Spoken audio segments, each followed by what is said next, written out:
great to meet you. I'm really Thank you. excited to dig into your work and your career. And before we do that, probably something that was rather momentous for you and your work. 4 years ago, this pandemic really, no one knew when we were going to get out of it, all the ramifications. I think to a certain degree, we're still close to it, even though the camera's kind of moving away from it. So how did you survive that time period, and how did it impact the work that you do? Yeah, I'm smiling when you say close to it because I just had COVID for the first time. Wow. So yeah, I was one of two that skated through it. This, even though it went through my house several times, I skated through it and then just got it. But Wow. thinking back to 4 years ago, yeah, I think that my meditation practice really was, I was profoundly grateful to have a meditation practice because it was one of those times when the what ifs could really drive you mad and really take you down a dark rabbit hole. What if I get sick? What if I die? What if I, get on got on a ventilator machine? There was such an unknown period. And my practice and all the time that extra time COVID gave me really dialed in my practice deeper. That was really helpful in reminding me that this too shall pass. It's happening right now, and it doesn't mean it's going to happen forever. That was profound. And it was also a silver lining for my professional work. I had everything I'd been doing before that was in person, my workshops, my meditation retreats, my meditation teaching. I wasn't introduced to this world of Zoom. I'd never been on Zoom before. So I decided during this big pause, remember that one, Joe, the big pause? Yeah. I decided to take advantage of that time and interview women, not interview. I started with wanting to do a survey to find out really what the pain points were for women in midlife, which is my professional population. So I crafted this survey, honing in on the gifts and the challenges, and sent it to about 30 friends. And that survey morphed and spread to 620 women worldwide. And I don't know if it's because we had more time that we were interested in that things or that it just sparked interest. But that ended up kind of being this big wow survey turned into a research project. And then I followed up that with interviewing 103 women. And COVID gave everyone the time and space to do this because we had that time. So it kept me really busy and excited, and was actually the impetus for this book because I heard all these incredible stories that I then felt compelled to share. So I think it was, to your question, what got me through it was a combination of my meditation practice, a lot of walking, and doing these interviews with women, which just kept me sparked and excited and connected too, because it was such an isolated period. And that gave me this really, powerful time of connecting even through Zoom with all these, incredible women from around the world. It is interesting you So that's a bring up. long answer. No, it's a great answer. And I feel like part of what you did was what I did. I was in jazz radio more exclusively. Now I branched out, but at that time I was like, what am I going to do? Because when it started, it was like I had a special needs son. He loved school and loved baseball, and all of that shut down, and I didn't know what was going to happen. So there was a Yeah. part of me that had to figure out how I was going to do things. And I did more interviews than I ever did before. People were available, lot of large artists were available, and those were the most revealing. But I think too, there was a level of us that needed to feel connected to other human beings. And I think Absolutely. as connected as we were, the irony is that we, once we got out of the confinement, we realized that the actual human connection, like for instance with jazz, being in a room with the horn actually being played versus listening to it on the radio. But all of that became a phenomenon. Podcasting became this thing, which I still, it's like the Chiefs being a dynasty. It just doesn't seem real. It's like, how did this thing become such a hip thing? I mean, they're making shows around podcasting, movies, TV shows. It's like a part of culture now, you know? Yeah. But Yeah, but it, absolutely. but the bottom line element, and as you probably know very well being in psychology, is that it was all about that cellular connection to other humans.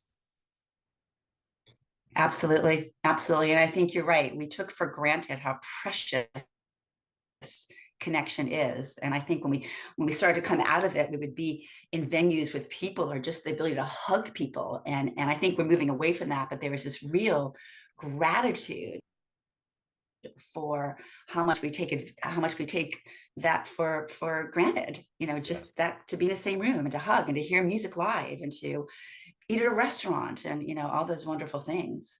And you're right. I started a meditation group virtually, which I would lead a group in person. And I started one just as a COVID offering, actually. I'm like, this is something I know how to do. This is helping me. Let me see if this could help other people. So I offered it up to whomever, a women's only group. And that was in January of 2021. We're still going on. It was Yes. just meant to be kind of something to teach a tool, and we're still going on. So some of those connections really solidified that we would not have been able to have otherwise, but for this crazy thing that you and I are doing right now. There's one musician, one jazz musician, his name is Emmett Cohen, and he's a really great young musician. He started doing live remotes and blew up. I mean, his Mm, popularity is unbelievable now, and I'm not sure if he still does virtual things, but it really was a byproduct of that time. It's interesting, being in person. I remember on March 3rd, I think we got our that's my first. birthday. That's Oh, my real? birthday. Oh, cool. Well, then you're going to love this story. The first reported case of Okay. COVID, I think, happened in Kansas or Missouri.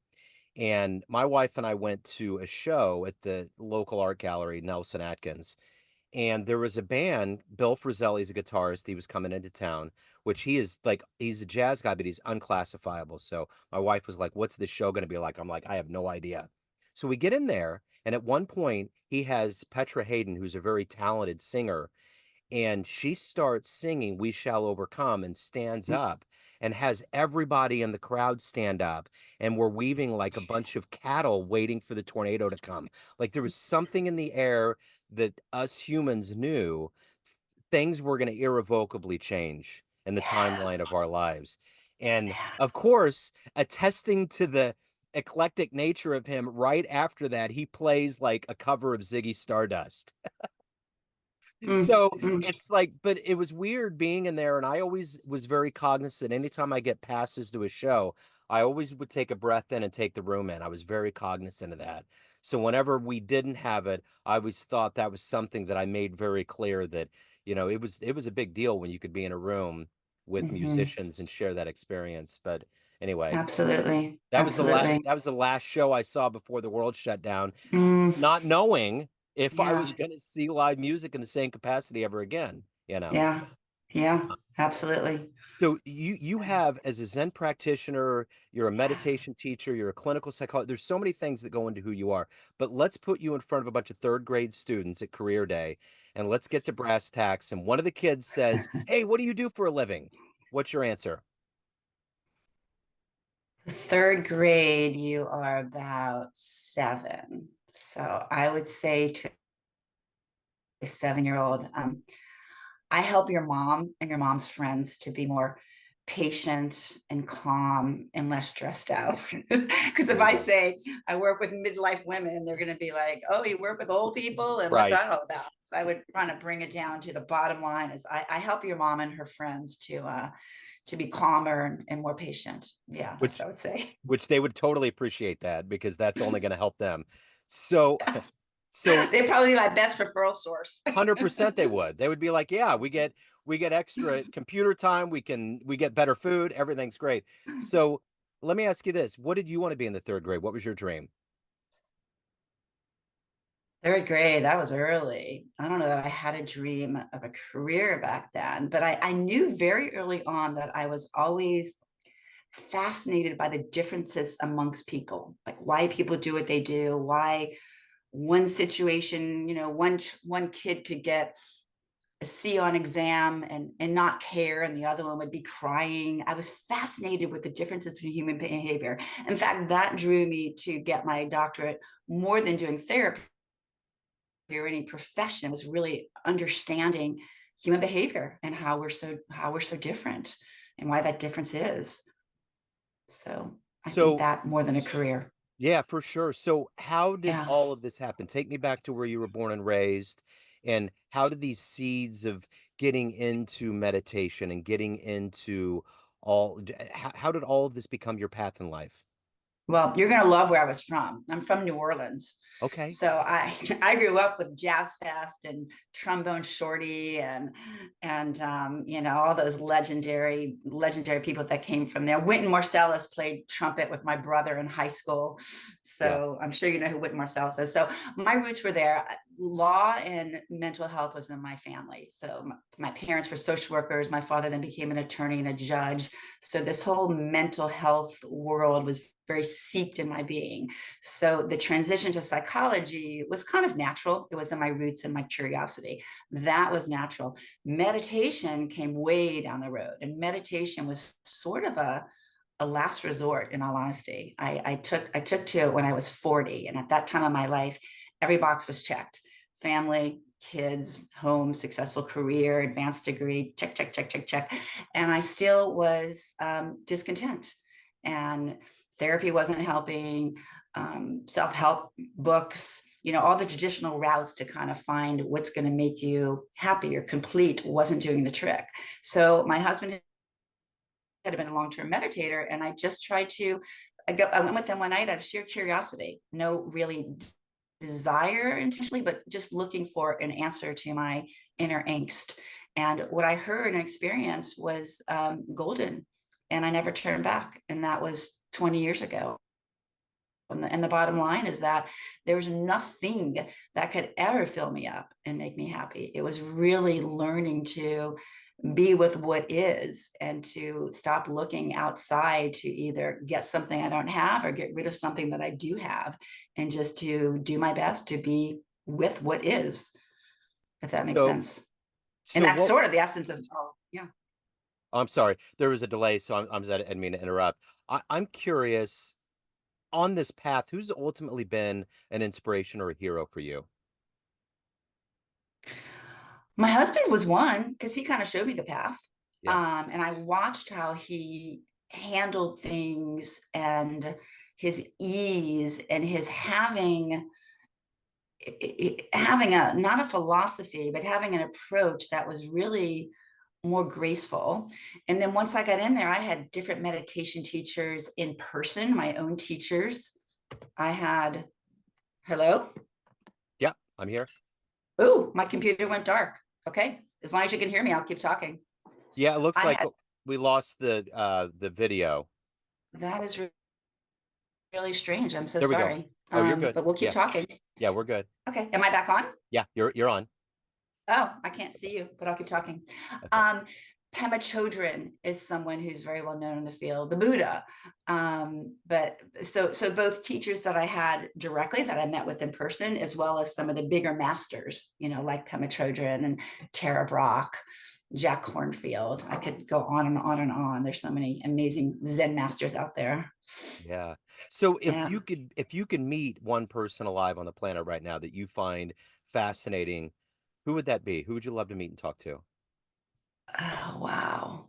Right now, at this point in my life, when my work with midlife women is very heart centered and my book is about to launch, I think Elizabeth Gilbert. She wrote Eat, Pray, Love, Yeah. and is quite the meditation practitioner, and has been on this creative journey, and is funny and smart, and would be more of a friend who's also been down this path. And so she'd be a blast to have dinner with. Yeah. That'd be awesome. So Yeah. what's your motivation every day to do this work? Because in your line of work, you have to give a lot of yourself to help others, but you have to hold back to keep yourself evolving as a human being. What is that collective gas for you every day? Yeah, that's a great question. Well, I feel like I'm on the path with the women that I work. I feel like maybe I'm a guide who's just a few steps ahead. And there might be times when we're walking side by side. Well, we're always walking side by side. I feel like I offer an approach. So I think what really fills my heart is when I can hold space for women to really be in this weird, messy middle that's full of challenges and gifts. And when I can offer wisdom or guidance on how to gracefully navigate it, because it's a crazy time of so many changes and endings and beginnings, and to give women kind of an approach that's more gentle and that's more present, and to help them to open up to all the wonderful gifts that are also so inherent in these decades and that can only come with age. that gets me really excited. When women comment on blogs that I feel like you wrote just to me, or were you in my kitchen when you wrote that? That makes my heart smile because I'm able to put into words very normal experiences, but then helps women feel validated and seen and heard and normalized. So that fills my plate. So you probably see And a it's weird. common, yeah, you probably see a common thread with a lot of your clients. What's the top thing that you need to address up front before you can move on? The one thing that's ever present that needs to be taken care of. You're not crazy. It is a time when hormones are going insane. It's a time when we're in between a sandwich crunch where many of us have the competing demands of our parents and parents-in-laws and our kids at the same time. So we're both physically, emotionally, and financially crunched. It's a time when our bodies are starting to change.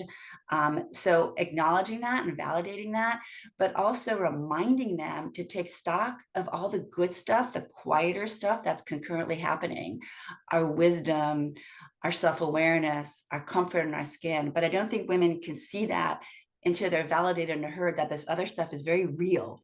It's real, but it's not the whole picture. There's an entire tapestry that's going on, and to kind of widen that lens so that we're not so hijacked by the challenges and can also be mindful and open up to all the wonderful positive things that come with aging. So what has That would been be one my of your, answer. yeah, what has been one of your favorite client success stories or one of your favorite letters that you've gotten from your work or response? I'm trying to think. There's been a few that really made my heart warm. I think the theme that comes up for me is when they'll read a blog and they'll say, "This is exactly what I needed to hear this morning. Thank you so much for sharing that. I feel like this is exactly," and because that's why I won't feel, want to feel validated and heard. And when they share with me that I love this is exactly what I needed. I really, it's like you're my best friend talking to me. That's exactly what I'm aiming for. So that makes me very happy. And a lot of what I write about is my own experiences and just kind of how I navigate them, so that women know that it's very common what we're going through, how we're impacted, and how it shows up in the world is different, but the experience is very universal. So I hope I answered your question. Yeah, you certainly did. You certainly did. So I'm curious in your life, what's the best advice you've ever gotten?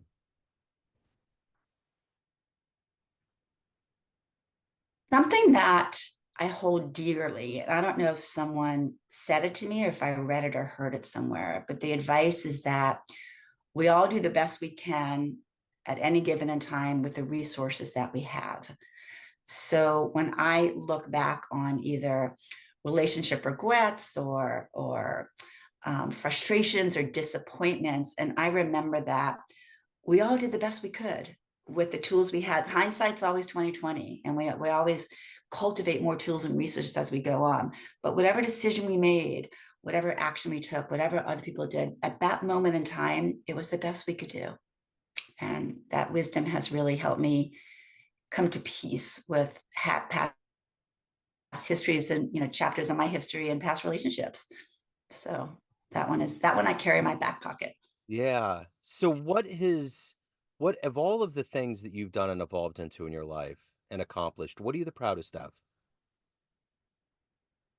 My daughters.